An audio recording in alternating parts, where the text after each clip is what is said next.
Hey, it's Dr. Kathleen Walls here. I am part of the behavioral health team at Southwest Leadership Academy Charter School, and I am joined today with...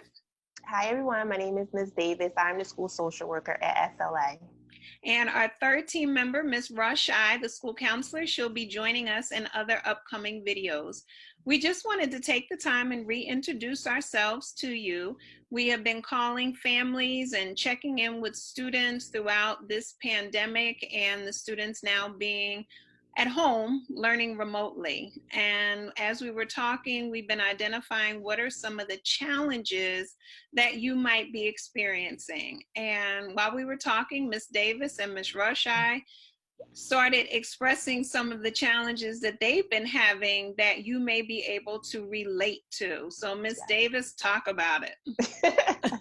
So one of the main things that I've been trying to navigate is just creating a balance for myself, my children, for my entire household.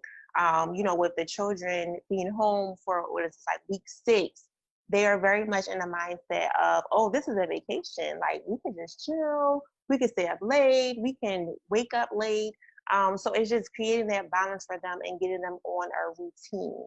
When you wake up, wash your face, brush your teeth. Let's start with your schoolwork and just creating set boundaries and a routine for them. That's been like the hardest part for me as a parent within my household. Yeah, I've heard that a lot with parents. And sometimes, you say, yes, I know it's important to get on a routine, but sometimes it's hard to start a routine. Exactly. So one of the things that we definitely recommend is write down what you'd like to accomplish in a day. So as Ms. Davis already talked about, a morning routine, what does that consist of? That consists of waking up, first of all, right? Right. Getting out of bed, because I've talked to some students and they're talking to me while they're still laying in their bed. Absolutely. Let's get up, let's get out of bed, let's wash our face. Let's brush your teeth. Let's have breakfast. Let's change our clothes, even if it's changing from one set of pajamas to another set of pajamas, right? But let's shift, because if we don't move our bodies, then we don't shift our minds and we don't get ready for a day's work. So that's one of the first suggestions. Anything else you want to add into that part, Ms. Davis?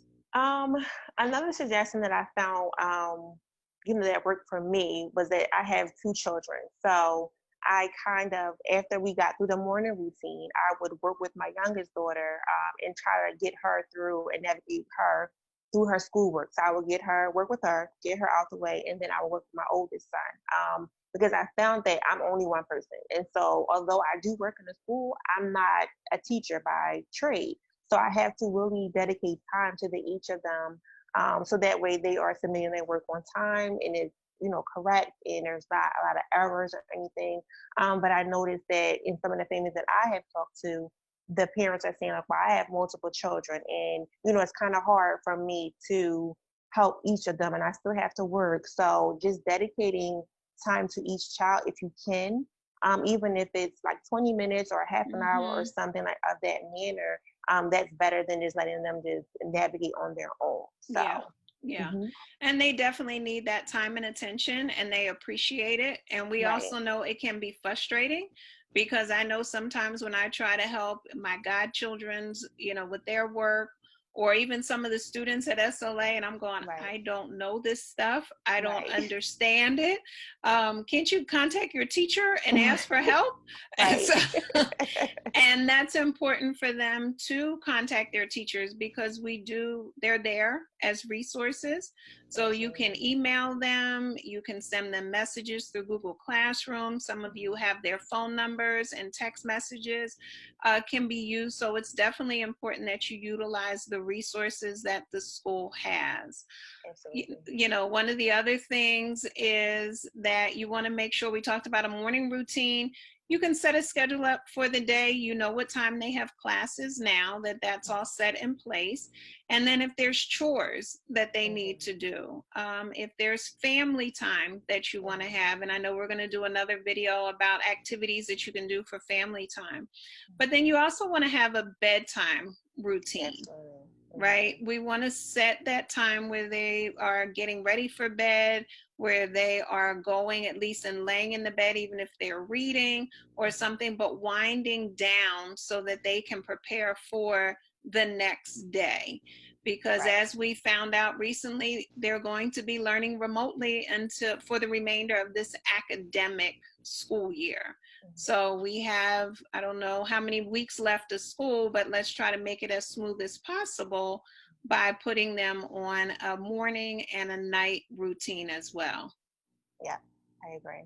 And not only just for the school year, but this schedule, if this, shutdown should go into the summertime, it will help you with their summer routine as well. Yeah. So it's good for not only now, but, just moving forward, period. Yeah. So one of the easiest things to do is, again, just think about what it is that you want to accomplish in the day and write those all down, and then give times to them. What time do you want to do this? What time does this need to be done by? Even creating space for homework time is going to be important.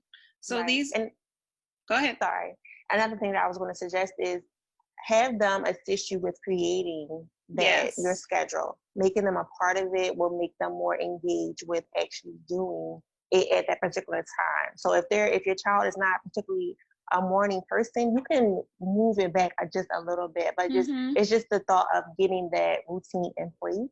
That's right. And so having them on a set schedule, whatever time that you start.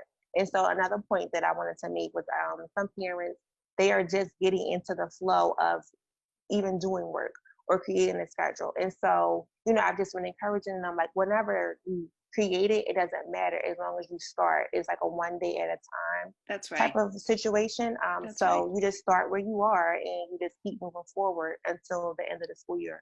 That's right.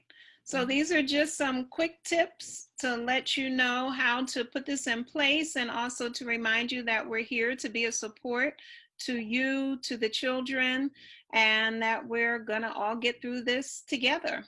Yeah. Any final words, Ms. Davis? Nope.